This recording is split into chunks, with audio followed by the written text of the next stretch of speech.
नमस्ते, मैं चंद्रशेखर आप सभी को मैं अपने चैनल डिलीजेंट एकेडमी में स्वागत करता हूं। हम लोग बिहार एसएससी के लिए एक मैथ का सीरीज स्टार्ट किए थे, जिसमें हम लोग प्रत्येक दिन बिहार एसएससी में आए हुए मैथ का प्रीवियस क्वेश्चन और उस पर आधारित मैथ का क्वेश्चन कर रहे हैं। चलिए आज उस सीरीज में हम लोग आगे की तरफ चलते हैं। इससे पहले अगर आप मेरे चैनल पर नए हो तो चैनल को सब्सक्राइब कर लें और बेल आइकन को प्रेस करना बिल्कुल ना भूलें, ताकि आपको सबसे पहले लेटेस्ट नोटिफिकेशन मिलता रहे। चलिए अब हम लोग क्वेश्चन की तरफ चलते हैं। देखिए हमारा क्वेश्चन क्या दिया हुआ है। हमारा क्वेश्चन है 12 संख्याओं का औसत 42 है, अंतिम 5 संख्याओं का औसत 40 है और पहली 4 संख्याओं का औसत 44 है। छठी संख्या 5वीं संख्या से 6 कम है और 7वीं संख्या से 5 कम है। छठी और 7वीं संख्या का औसत क्या है, हमसे पूछ कह रहा है छठी और 7वीं संख्या का औसत पूछ रहा है। तो देखिए छठी और 7वीं संख्या का औसत निकालने के लिए हमें सबसे पहले छठी और 7वीं संख्या निकालना होगा। अब देखिए हमें क्वेश्चन में क्या दिया हुआ है, हमें क्वेश्चन में टोटल 12 संख्या दिया हुआ है। हमें क्वेश्चन में टोटल 12 संख्या दिया हुआ है, जिनका हमें क्वेश्चन में औसत कितना दिया हुआ है, 42 दिया हुआ है। औसत कितना दिया हुआ है, 42 दिया हुआ है। और हमें क्वेश्चन में क्या दिया हुआ है, हमें क्वेश्चन में पहली 4 संख्या का औसत दिया हुआ है। पहली 4 संख्या का औसत कितना दिया, 44 दिया हुआ है। पहली 4 संख्या का औसत कितना दिया, 44 दिया। और हमें क्वेश्चन में क्या दिया, हमें क्वेश्चन में अंतिम 5 संख्या का औसत दिया हुआ है। अंतिम 5 संख्या का औसत कितना दिया, 40 दिया हुआ है। अब देखिए टोटल 12 संख्या है, जिनका औसत हमें क्वेश्चन में 42 दिया है और क्या दिया है, पहली 4 संख्या का औसत दिया है और अंतिम 5 संख्या का औसत दिया है। तो हम यहां से 5वीं, छठी और 7वीं संख्या का योग निकाल सकते हैं। अब देखिए 5वीं, छठी और 7वीं संख्या का योग निकालने के लिए हम यहां क्या करेंगे, देखिए 12 संख्या का औसत क्या दिया, 42 दिया है। 12 संख्या का औसत क्या दिया, 42 दिया है। जब हम प्रथम 4 संख्या का औसत निकाल रहे हैं तो औसत कितना निकल के आ रहा है, 44 निकल के आ रहा है। तो देखिए 44 जो है 42 से कितना ज्यादा है, 44 जो है 42 से 2 ज्यादा है। यहां टोटल संख्या कितनी है, 4 है। तो हम +2 में 4 से गुणा करेंगे, ये हमारा क्या हो जाएगा, प्लस का 8 हो जाएगा। उसके बाद जब हम अंतिम 5 संख्या का औसत निकाल रहे हैं तो औसत कितना निकल कर रहा है, 40 निकल कर रहा है। तो देखिए 40 जो है 42 से कितना कम है, 40 42 से 2 कम है। और यहां टोटल संख्या कितनी है, 5 है। यहां टोटल 5 संख्या है। हम -2 में अगर 5 से गुणा करेंगे तो ये हमारा हो जाएगा -10। हम इसे ऐड करेंगे तो यहां से हमारा क्या हो जाएगा, -2 हो जाएगा। अब देखिए ये टोटल 9 संख्या 2 कम लेके आ रही है, यानी बीच की जो 3 संख्या होगी 5वीं, छठी और 7वीं, वो 2 ज्यादा लेके आ रही होंगी, तब जाके हमारा औसत कितना होगा, 42 होगा। यानी हम यहां से इनका योग निकाल सकते हैं। योग क्या हो जाएगा, बीच के 3 संख्या का योग हो जाएगा 3 गुने 42 प्लस का 2। अब देखिए 42 में अगर हम 3 से गुना करेंगे तो ये हमारा क्या हो जाएगा, 126। 126 में 2 ऐड करेंगे, ये हमारा हो जाएगा 128। ये हमारा क्या हो जाएगा, 128। अब देखिए हमें क्वेश्चन में क्या दिया हुआ है, हमें क्वेश्चन में दिया कि छठी संख्या 5वीं संख्या से 6 कम है और 7वीं से 5 कम है। तो देखिए हमने मान लिया कि 7वीं संख्या, हमने मान ली कि 7वीं संख्या 1 से, हमने मान ली कि 7वीं संख्या 1 से, तो छठी संख्या क्या हो जाएगी, छठी संख्या क्या हो जाएगी, छठी संख्या हो जाएगी, हमें क्वेश्चन में दिया हुआ है कि 7वीं संख्या से 5 कम है, यानी छठी संख्या क्या हो जाएगी, x - 5।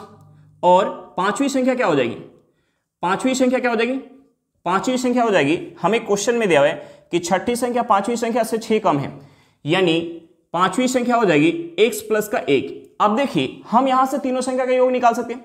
हम यहां से अगर योग निकालेंगे तो यहां से हमारा योग क्या हो जाएगा, हम इसे ऐड करेंगे तो यह हमारा हो जाएगा 3x - 4। और यहां से हमारा योग क्या निकल के आ रहा है, 128, यानी ये किसके बराबर होगा, 128 के बराबर होगा। अब देखिए हम इस इक्वेशन से x का वैल्यू निकाल सकते हैं। इस -4 को अगर हम उस साइड लेके जाएंगे तो हमारा माइनस में तो प्लस हो जाएगा, प्लस में हो जाएगा। यहां से हमारा हो जाएगा 3x = 132। 132 को अगर हम 3 से काटेंगे तो ये कितने बार में जाएगा, 44 बार में। यानी यहां से हमारा x = क्या हो जाएगा, 44 हो जाएगा। यानी 7वीं संख्या क्या निकल के आ गया, 7वीं संख्या निकल के आ गया 44। तो छठी संख्या क्या हो जाएगी, छठी संख्या हो जाएगी 39। छठी संख्या क्या हो जाएगी, 39 हो जाएगी। अब देखिए हमसे पूछ रहे हैं 7वीं और छठी संख्या का औसत पूछ रहे हैं। तो देखिए औसत निकालने के लिए हम क्या करेंगे, औसत निकालने के लिए 7वीं और छठी संख्या का योग करेंगे और योग में हम 2 से भाग देंगे तो हमारा औसत निकल के आ जाएगा। अब देखिए हम इसे ऐड करेंगे तो ये हमारा क्या हो जाएगा, 83 हो जाएगा, 83/2। अगर हम इसे 2 से काटेंगे तो ये 2 से जाएगा 4 बार में, 3 जाएगा 2 से 1 बार में, हाथ में 1 दशमलव लगाएंगे 0 आएगा, हमारा 10 हो जाएगा, 10 2 से जाएगा 5 बार में। यानी यहां से हमारा औसत क्या निकल के आ गया, 41.5 निकल के आ गया। हमारा आंसर क्या निकल के आ गया, 41.5 निकल के आ गया। चलिए क्वेश्चन समझ में आ गया होगा। नेक्स्ट क्वेश्चन पे चलते हैं। देखिए हमारा क्वेश्चन क्या दिया हुआ है। हमारा क्वेश्चन है ए, बी और सी ने 2:3:5 के अनुपात में अपनी पूंजी निवेश की। उन्होंने जितने महीने के लिए निवेश किया था उनका अनुपात क्रमशः 4:2:3 है। यदि ए और बी के लाभांशों के बीच का अंतर 1,86,000 रुपया है तो सी का लाभ ज्ञात करें। हमसे पूछ क्या रहा है, सी का लाभ पूछ रहे हैं और हमें क्वेश्चन में क्या दिया है, ए और बी के लाभ के बीच का अंतर दिया है। तो देखिए अगर हमें लाभ का रेशियो पता चल जाए तो हमें क्वेश्चन में ए और बी के लाभ के बीच का अंतर दिया हुआ है और हमसे सी का लाभ पूछ रहा है, तो हमें अगर रेशियो पता चल जाएगा तो हम वहां से सी का लाभ बता पाएंगे। अब देखिए हम लाभ का रेशियो कैसे निकालते हैं। लाभ का रेशियो निकालने के लिए पूंजी का रेशियो निकाल के और समय का रेशियो निकाल के हम गुना करते हैं तो हमारा लाभ का रेशियो निकल के आता है। अब देखिए हमें इस क्वेश्चन में क्या दिया है, हमें इस क्वेश्चन में पूंजी का रेशियो दिया है और समय का रेशियो दिया है। तो हम यहां से ए, बी और सी के लाभ का हम रेशियो निकाल सकते हैं। हम यहां से लाभ का रेशियो निकाल सकते हैं। लाभ का रेशियो निकालने के लिए हम क्या करेंगे, पूंजी के रेशियो में समय के रेशियो से गुना करेंगे। तो यहां से हमारा लाभ का रेशियो हो जाएगा 2 × 4 = 3 × 2 = 5 × 3। अब देखिए हम यहां गुना करेंगे तो ये हमारा हो जाएगा 8:6:15। यानी उस लाभ में से ए को अगर 8 यूनिट मिल रहा होगा तो बी को कितना मिला होगा 6 यूनिट और सी को कितना मिला होगा 15 यूनिट। अब देखिए ए को अगर 8 यूनिट मिल रहा है तो बी को कितना मिला 6 यूनिट, यानी इनके लाभ के बीच का अंतर कितना है 2 यूनिट है। इनके लाभ के बीच का अंतर कितना है 2 यूनिट। और हमें क्वेश्चन में अंतर कितना दिया हुआ है, हमें क्वेश्चन में अंतर दिया हुआ है 1,86,000, यानी इस 2 यूनिट का वैल्यू, इस 2 यूनिट का वैल्यू हमें क्वेश्चन में 1,86,000 रुपया दिया हुआ है, 1,86,000 रुपया दिया है। तो देखिए हम यहां से, हमसे सी का लाभ पूछ रहे हैं तो हम यहां से 15 यूनिट का वैल्यू निकाल सकते हैं। अब देखिए 15 यूनिट का वैल्यू निकालने के लिए हम सबसे पहले 1 यूनिट का वैल्यू निकाल लेते हैं। 1 यूनिट का वैल्यू क्या हो जाएगा, हम इसे अगर 2 से काटेंगे तो ये 2 से जाएगा 9 बार में, ये चला जाएगा 3 बार में और 3 जीरो आ जाएगा, यानी ये हमारा क्या हो गया, 1 यूनिट का वैल्यू हो गया 93,000 रुपया। तो हमसे पूछ रहे हैं सी का लाभ, यानी 15 यूनिट का वैल्यू पूछ रहे हैं। तो 15 यूनिट का वैल्यू क्या हो जाएगा, हम इसमें 15 से गुना करेंगे, ये हमारा हो जाएगा 0 0 0, 45 के 5, हाथ में 4, ये हमारा हो जाएगा 135 में 4 ऐड करेंगे, ये हमारा हो जाएगा 139। यहां से हमारा क्या हो जाएगा 13,95,000 रुपया। यानी सी का लाभ क्या होगा, सी का लाभ होगा 13,95,000 रुपया। हमारा आंसर क्या निकल गया, 13,95,000 रुपया निकल के आ गया। चलिए क्वेश्चन समझ में आ गया होगा। नेक्स्ट क्वेश्चन पे चलते हैं। देखिए हमारा क्वेश्चन क्या दिया हुआ है। हमारा क्वेश्चन है एक संख्या का 60% दूसरी संख्या के 3/4 के बराबर है तो पहली संख्या और दूसरी संख्या का अनुपात क्या होगा। हमसे पूछ कर रहे पहली संख्या और दूसरी संख्या का रेशियो पूछ रहा है। तो देखिए हमने मान लिया कि जो हमारी पहली संख्या है वो x है, हमने मान लिया कि जो हमारी पहली संख्या वो x है और दूसरी संख्या y है, दूसरी संख्या y है। अब देखिए हमें क्वेश्चन में क्या दिया है कि पहली संख्या का 60% दूसरी संख्या के 3/4 के बराबर है। यानी हम यहां से लिख सकते हैं x का 60% ये किसके बराबर हो जाएगा, y के 3/4 के बराबर हो जाएगा, y के 3/4 के बराबर हो जाएगा। अब देखिए इस 60% को अगर हम फ्रैक्शन में चेंज करेंगे तो ये हमारा क्या हो जाएगा 3/5 हो जाएगा। यानी हम यहां से लिख सकते हैं, हम यहां से लिख सकते हैं x गुने 3/5 इक्वल टू y गुने 3/4। अब देखिए यहां से हमारा इस 3 से हम 3 को काट सकते हैं, यहां से क्या हो जाएगा, यहां से हम लिख सकते हैं x/y इक्वल टू 5/4। अब देखिए हमसे पूछ क्या रहे, हमसे पूछ रहे पहली संख्या और दूसरी संख्या का रेशियो पूछ रहे, यानी हमसे पूछ रहे x/y। तो देखिए यहां से हमारा x/y क्या निकल के आ जाएगा, यहां से हमारा x/y निकल के आ जाएगा 5/4। हमारा आंसर क्या निकल गया, 5/4 निकल के आ गया। चलिए क्वेश्चन समझ में आ गया होगा। नेक्स्ट क्वेश्चन पे चलते हैं। देखिए हमारा क्वेश्चन क्या दिया हुआ है। हमारा क्वेश्चन है 20 लीटर मिश्रण में 20% अल्कोहल और शेष पानी है। यदि उसमें 4 लीटर पानी और मिला दिया जाए तो नए मिश्रण में अल्कोहल का प्रतिशत कितना होगा। हमसे पूछ के नए मिश्रण में अल्कोहल का प्रतिशत पूछ रहे हैं। अब देखिए हमें क्वेश्चन में मिश्रण कितना दिया, 20 लीटर दिया है, हमें मिश्रण कितना दिया 20 लीटर दिया है, जिसमें हमें क्वेश्चन में दिया कि 20% क्या है, अल्कोहल है। यानी इस 20 लीटर में अल्कोहल कितना है, अल्कोहल कितना है 20% है, अल्कोहल कितना है 20% है और शेष क्या है, पानी है। यानी पानी कितना होगा 80% होगा, पानी कितना होगा 80%। तो देखिए इस 20 लीटर का अगर हम 20% निकालेंगे तो ये हमारा क्या हो जाएगा 4 लीटर, ये हमारा क्या हो जाएगा 4 लीटर। यानी 20 लीटर में से 4 लीटर अल्कोहल होगा, यानी शेष पानी, पानी कितना होगा 16 लीटर होगा, पानी कितना होगा 16 लीटर होगा। अब देखिए हमें क्वेश्चन में आगे क्या दिया हुआ है, हमें क्वेश्चन में आगे दिया हुआ है कि यदि उसमें 4 लीटर पानी और मिला दिया जाए तो नए मिश्रण में अल्कोहल का प्रतिशत कितना होगा। तो देखिए पहले मिश्रण कितना था 20 लीटर, हम इसमें 4 लीटर पानी और मिलाएंगे तो अब मिश्रण कितना हो जाएगा, अब मिश्रण हो जाएगा 24 लीटर। मिश्रण कितना हो जाएगा 24 लीटर हो जाएगा। अब देखिए हम इसमें मिला क्या रहे हैं, हम इसमें मिला रहे हैं पानी, यानी मिश्रण के अंदर पहले जितना अल्कोहल होगा अभी भी उतना ही होगा। पहले अल्कोहल कितना था 4 लीटर, तो अभी भी अल्कोहल कितना होगा 4 लीटर होगा। पहले अल्कोहल 4 लीटर था तो अभी भी कितना होगा 4 लीटर होगा। और हम इसमें मिला क्या रहे हैं, पानी मिला रहे हैं, यानी पहले पानी कितना था 16 लीटर, तो हम इसमें 4 लीटर पानी और मिलाएंगे तो पानी अब कितना हो जाएगा 20 लीटर। पानी कितना हो जाएगा 20 लीटर हो जाएगा। पानी कितना हो जाएगा 20 लीटर हो जाएगा। अब देखिए हमसे पूछ क्या रहे हैं नए मिश्रण में अल्कोहल का प्रतिशत। तो देखिए नए मिश्रण में अल्कोहल कितना है 4 लीटर है, नए मिश्रण में अल्कोहल कितना है 4 लीटर और नया टोटल मिश्रण कितना है 24 लीटर, यानी 24 लीटर में से 4 लीटर क्या है अल्कोहल है, गुने 100 करेंगे तो हमारा क्या निकल के आ जाएगा, अल्कोहल का प्रतिशत निकल के आ जाएगा। अब देखिए 4 से 24 कितने बार में जाएगा, 6 बार में। हम इसे अगर 2 से काटेंगे तो ये 50 बार में जाएगा, ये 2 से 3 बार में जाएगा। यहां से हमारा क्या निकल के आ गया 50/3%। हम इसे क्या लिख सकते हैं, हम इसे लिख सकते हैं 16 सही 2/3%। हमारा आंसर क्या निकल के आ गया 16 सही 2/3% निकल के आ गया। चलिए क्वेश्चन समझ में आ गया होगा, नेक्स्ट क्वेश्चन पे चलते हैं। देखिए हमारा क्वेश्चन क्या दिया हुआ है, हमारा क्वेश्चन है आरंभ में सोहम के व्यय और बचत का अनुपात 5:1 था। उसके वेतन में 25% की वृद्धि होती है जबकि उसकी बचत में 20% की वृद्धि होती है। यदि सोहम का वर्तमान व्यय 4,347 रुपए है तो उसका प्रारंभिक वेतन क्या था। हमें क्या निकालना, प्रारंभिक वेतन निकालना है। अब देखिए हमें क्वेश्चन में क्या दिया हुआ है, हमें क्वेश्चन में व्यय और बचत का रेशियो दिया हुआ है। हमें क्वेश्चन में एक्सपेंडिचर और सेविंग का रेशियो दिया हुआ है। एक्सपेंडिचर और सेविंग का रेशियो कितना दिया, एक्सपेंडिचर और सेविंग का रेशियो दिया हुआ है 5:1 दिया हुआ है। तो देखिए हम सबसे पहले क्या करेंगे, इस रेशियो में हम 100 से गुना करेंगे। तो देखिए इस रेशियो में 100 से गुना करेंगे तो ये हमारा क्या हो जाएगा 500:100 हो जाएगा। अब देखिए हमने मान लिया कि उसका खर्च अगर 500 है तो बचत कितना है 100 है, यानी इनकम कितना होगा 600 होगा। यानी हम यहां से इनकम, एक्सपेंडिचर और सेविंग का रेशियो निकाल सकते हैं। इनकम उसका अगर 600 यूनिट होगा, इनकम 600 यूनिट होगा तो एक्सपेंडिचर कितना होगा 500 यूनिट, तो सेविंग कितना होगा 100 यूनिट होगा। सेविंग कितना होगा 100 यूनिट होगा। अब देखिए हमें क्वेश्चन में आगे क्या दिया हुआ है कि उसके वेतन में 25% की वृद्धि होती है। तो देखिए अगर वेतन में 25% का वृद्धि होगा तो अब वेतन कितना होगा, पहले अगर वेतन 600 यूनिट होगा तो 600 यूनिट में अगर 25% का वृद्धि होगा तो वेतन कितना हो जाएगा, 600 का अगर हम 25% निकालेंगे तो ये हमारा कितना हो जाएगा 150, यानी 150 से बढ़ने के बाद वेतन कितना हो जाएगा, वेतन हो जाएगा 750 यूनिट। अब देखिए हमें क्वेश्चन में और क्या दिया हुआ है, हमें क्वेश्चन में दिया हुआ है कि उसकी बचत में 20% की वृद्धि होती है। तो देखिए पहले बचत कितना है 100 यूनिट, अब जो है बचत 20% से बढ़ जाएगा तो हम 100 यूनिट का अगर 20% निकालेंगे तो ये हमारा क्या हो जाएगा 20 यूनिट, यानी 20 यूनिट से बढ़ने के बाद उसका बचत कितना हो जाएगा 120 यूनिट हो जाएगा।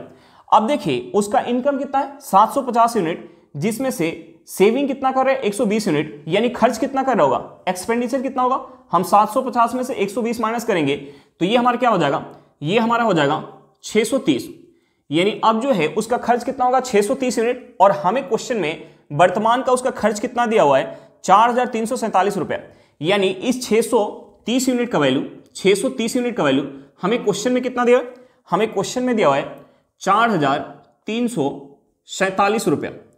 और हमसे पूछ क्या रहा है, हमसे पूछ रहा है प्रारंभिक वेतन, यानी 600 यूनिट का वैल्यू पूछ रहा है। तो देखिए हमें 630 यूनिट का वैल्यू पता है तो हम यहां से 600 यूनिट का वैल्यू निकाल सकते हैं। हम सबसे पहले क्या करते हैं, ये हमारा 21 से कटने वाला है और ये भी हमारा 21 से कटने वाला है। तो देखिए हम इसे अगर 21 से काटेंगे तो ये 21 से कितने बार में जाएगा 30 बार में। अगर हम इस साइड 21 से भाग दे रहे हैं तो हमें इस साइड भी 21 से भाग देना होगा। हम इस साइड 21 से भाग देंगे तो 21 दूनी 42, 42 माइनस करेंगे हमारा क्या आ जाएगा, 42 माइनस करेंगे ये हमारा क्या आ जाएगा 1 आ जाएगा। उसके बाद हमारा क्या हो जाएगा 14, 14 जो है 21 से नहीं कटेगा तो हम एक जीरो लगाएंगे, ये हमारा क्या बन जाएगा 147, 147 21 से कितने बार में जाएगा 7 बार में, यानी यहां से 30 यूनिट का वैल्यू क्या निकल के आ गया, 30 यूनिट का वैल्यू निकल के आ गया, 30 यूनिट का वैल्यू निकल के आ गया 207 रुपया। और हमसे पूछ के आ रहा है प्रारंभिक वेतन, यानी 600 यूनिट का वैल्यू पूछ रहे हैं, हमसे पूछ रहे हैं 600 यूनिट का वैल्यू। तो देखिए इस 30 को अगर हमें 600 बनाना है तो हमें 20 से गुना करना होगा। अगर हम इस साइड 20 से गुना करें तो हमें इस साइड भी 20 से गुना करना होगा। हम इस साइड 20 से गुना करेंगे तो ये हमारा क्या हो जाएगा, ये हमारा हो जाएगा 0, 14 के 4, ये हमारा हो जाएगा 1, ये हमारा हो जाएगा 4, यानी यहां से हमारा प्रारंभिक वेतन क्या निकल के आ गया, 4140 रुपए निकल के आ गया। प्रारंभिक वेतन क्या निकल के आ गया, 4140 रुपए निकल के आ गया। हमारा आंसर क्या निकल के आ गया, 4140 रुपया। चलिए क्वेश्चन समझ में आ गया होगा, नेक्स्ट क्वेश्चन पे चलते हैं। देखिए हमारा क्वेश्चन क्या दिया हुआ है। हमारा क्वेश्चन है किसी शहर की जनसंख्या 5% वार्षिक दर से बढ़ रही है, 2 वर्ष बाद शहर की जनसंख्या कितनी होगी यदि इसकी वर्तमान जनसंख्या 16,000 है। हमसे पूछ के रहे 2 वर्ष बाद की जनसंख्या पूछ रहे हैं। अब देखिए हमें क्वेश्चन में वर्तमान जनसंख्या कितना दिया, 16,000। हमें क्वेश्चन में वर्तमान जनसंख्या कितना दिया, 16,000। और हमें क्वेश्चन में दिया कि जनसंख्या जो है 5% वार्षिक दर से बढ़ रहा है। तो देखिए पहले वर्ष के अंत में जनसंख्या कितना हो जाएगा, इसका 105%। पहले वर्ष के अंत में जनसंख्या कितना हो जाएगा, इसका 105%। दूसरे वर्ष के अंत में जनसंख्या कितना हो जाएगा, इसका 105%। दूसरे वर्ष के अंत में जनसंख्या कितना हो जाएगा, इसका 105%। अब देखिए हम इसे सॉल्व करेंगे तो 2 वर्ष के अंत का हमारा जनसंख्या निकल के आ जाएगा। अब देखिए हम यहां से 2 जीरो से 2 जीरो काट सकते हैं। हम इसे अगर 20 से काटेंगे तो ये 20 से जाएगा 8 बार में, इसे 20 से काटेंगे तो 5 बार में जाएगा। 5 से 105 कितने बार में जाएगा, 21 बार में। यहां से हमारा क्या हो गया, 8 गुने 105 गुने 21। अब देखिए 105 में अगर हम 8 से गुणा करेंगे तो ये हमारा क्या हो जाएगा, ये हमारा हो जाएगा 840 गुने 21। अब देखिए 840 में हम 21 से गुणा करेंगे तो ये हमारा क्या हो जाएगा, ये हमारा हो जाएगा 0। 21 में 4 से गुणा करेंगे तो ये हमारा क्या हो जाएगा, 84 के 4, हाथ में 8। उसके बाद 21 में 8 से गुणा करेंगे तो ये हमारा हो जाएगा 168। 168 में अगर हम 8 ऐड करेंगे तो ये हमारा हो जाएगा 176। यहां से जनसंख्या क्या निकल के आ गया, 17,640। हमारा आंसर क्या निकल के आ गया, 17,640। चलिए क्वेश्चन समझ में आ गया होगा, नेक्स्ट क्वेश्चन पे चलते हैं। देखिए हमारा क्वेश्चन क्या दिया हुआ है। हमारा क्वेश्चन है एक वस्तु का क्रय मूल्य 2800 रुपए है, विक्रय मूल्य के प्रतिशत में लाभ 20% है, वास्तविक लाभ का मान क्या है। हमसे पूछ के रहा है वास्तविक लाभ का मान पूछ रहा है। अब देखिए हमें क्वेश्चन में क्या दिया हुआ है, हमें क्वेश्चन में दिया है कि विक्रय मूल्य के प्रतिशत में लाभ 20% है। इसका मतलब ये होगा कि जब लाभ को विक्रय मूल्य पर काउंट किया गया होगा तो 20% का लाभ हुआ होगा। तो देखिए हम यहां से विक्रय मूल्य और क्रय मूल्य का रेशियो निकाल सकते हैं। तो देखिए उसके लिए हम सबसे पहले क्या करेंगे, इस 20% को फ्रैक्शन में चेंज करेंगे। उसके लिए हम सबसे पहले इस 20% को फ्रैक्शन में चेंज करेंगे। तो देखिए 20% को फ्रैक्शन में चेंज करेंगे तो ये हमारा क्या हो जाएगा, 1/5 हो जाएगा। अब देखिए अगर उसका विक्रय मूल्य 5 यूनिट होगा तो 5 पे 1 का लाभ हुआ होगा, यानी हम यहां से क्रय मूल्य और विक्रय मूल्य का रेशियो निकाल सकते हैं। अब देखिए विक्रय मूल्य अगर 5 यूनिट होगा तो 5 पे 1 का लाभ हुआ होगा, यानी क्रय मूल्य कितना होगा, 4 यूनिट होगा। अब देखिए हमसे पूछ के रहा है वास्तविक लाभ। तो देखिए वास्तविक लाभ निकालने के लिए हम क्या करेंगे, विक्रय मूल्य में से क्रय मूल्य माइनस करेंगे तो हमारा वास्तविक लाभ निकल के आ जाएगा। तो देखिए हमने मान लिया कि क्रय मूल्य 4 यूनिट है, विक्रय मूल्य कितना है, 5 यूनिट है, यानी यहां वास्तविक लाभ कितना हुआ होगा, यहां वास्तविक लाभ 1 यूनिट का हुआ होगा। अब देखिए हमें इस 1 यूनिट का वैल्यू निकालना है। तो हम इस 1 यूनिट का वैल्यू कैसे निकाल सकते हैं, हमें क्वेश्चन में क्रय मूल्य दिया हुआ है, हमें क्रय मूल्य कितना दिया, 2800 रुपया, और यहां क्रय मूल्य कितना है, 4 यूनिट, यानी इस 4 यूनिट का वैल्यू हमें क्वेश्चन में क्या दिया हुआ है, इस 4 यूनिट का वैल्यू हमें क्वेश्चन में 2800 रुपया दिया। इस 4 यूनिट का वैल्यू हमें क्वेश्चन में 2800 रुपया दिया हुआ है और हमें इस 1 यूनिट का वैल्यू निकालना है, यानी वास्तविक लाभ निकालना है। तो देखिए हमें 4 यूनिट का वैल्यू पता है तो हम यहां से 1 यूनिट का वैल्यू निकाल सकते हैं। 1 यूनिट का वैल्यू कितना हो जाएगा, 700 रुपया हो जाएगा। हमारा आंसर कितना निकल के आ गया, हमारा आंसर निकल के आ गया 700 रुपया। चलिए क्वेश्चन समझ में आ गया होगा, नेक्स्ट क्वेश्चन पे चलते हैं। देखिए हमारा क्वेश्चन क्या दिया हुआ है। हमारा क्वेश्चन है यदि एक शिल्पकार एक मेज को 1300 रुपए में बेचता है तो उसे 35% की हानि होती है, 30% का लाभ अर्जित करने के लिए वह इसे कितने में बेचेगा। अब देखिए किसी भी चीज का सीपी अपने आप में क्या होता है, 100%, यानी उस मेज का सीपी जो होगा वो अपने आप में क्या होगा, 100% होगा। अब देखिए हमें क्वेश्चन में दिया हुआ है कि 1300 रुपए में बेच रहा है तो 35% की हानि हो रही है। 1300 रुपए में बेच रहा है तो 35% की हानि हो रही है, यानी उसे प्राप्त कितना हो रहा होगा, उसे प्राप्त हो रहा होगा 65%। अब देखिए हमसे पूछ क्या रहा है, हमसे पूछ रहा है कि 30% लाभ अर्जित करने के लिए उसे कितना में बेचना होगा, यानी 30% लाभ चाहिए। तो देखिए उसका सीपी अपने आप में क्या होगा, 100%, और 30% लाभ चाहिए, यानी उसे बेचना होगा 130% में। अब देखिए हमें क्वेश्चन में दिया है कि पहले जो है वह 1300 रुपए में बेच रहा था तो 35% की हानि हो रही थी। जब 35% की उसे हानि हो रही थी तो प्राप्त कितना हो रहा होगा, 65%। प्राप्त कितना हो रहा होगा, 65%। और हमें क्वेश्चन में दिया हुआ है, हमें क्वेश्चन में दिया है कि 1300 रुपए में बेच रहा था तो 35% की हानि हो रही थी, यानी इस 65% का वैल्यू हमें क्वेश्चन में क्या दिया, 1300 रुपए दिया है।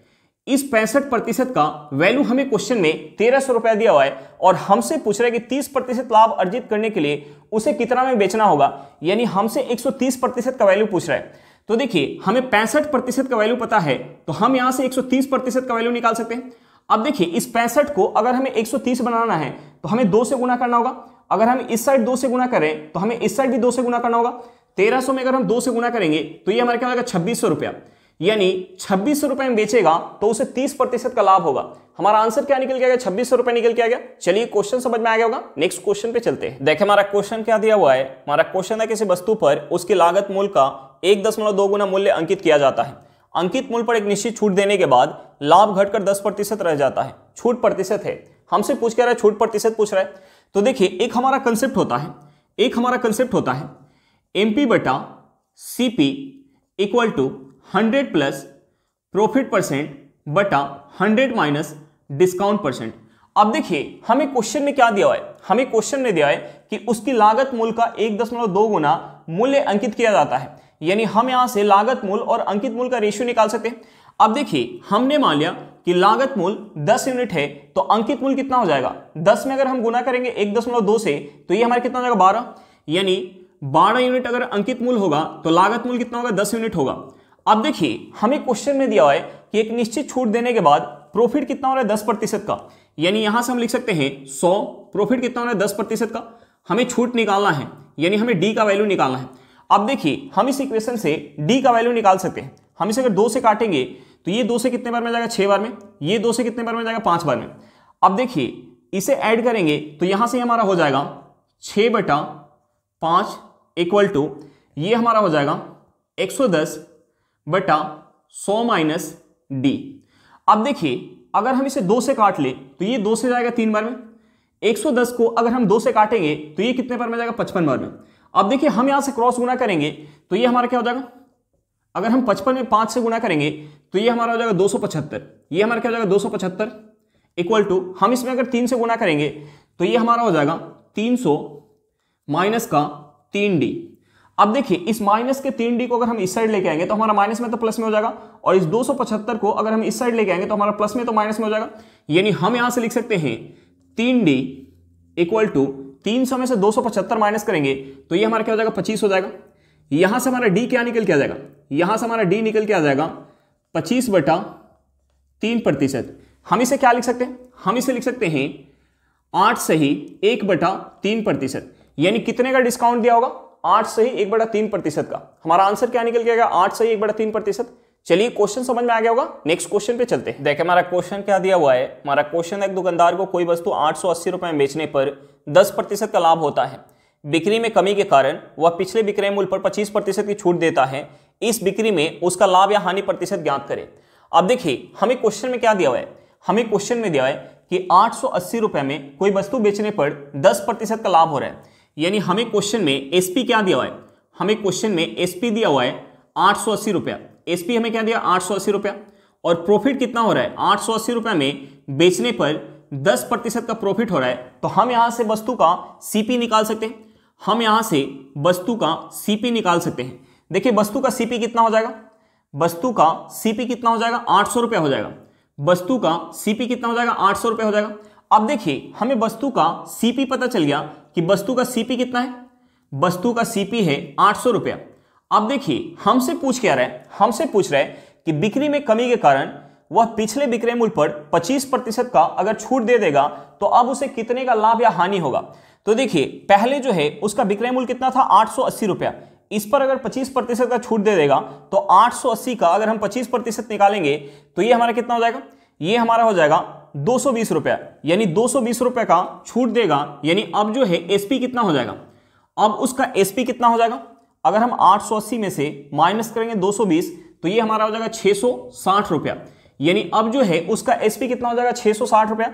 अब देखिए सीपी है 800 रुपया और एसपी कितना है 660 रुपया, यानी यहां क्या हो रहा है हानि हो रहा है। यहां हानि कितने का हो रहा है, यहां हानि हो रहा है 140 रुपए का, यहां हानि हो रहा है 140 रुपए का।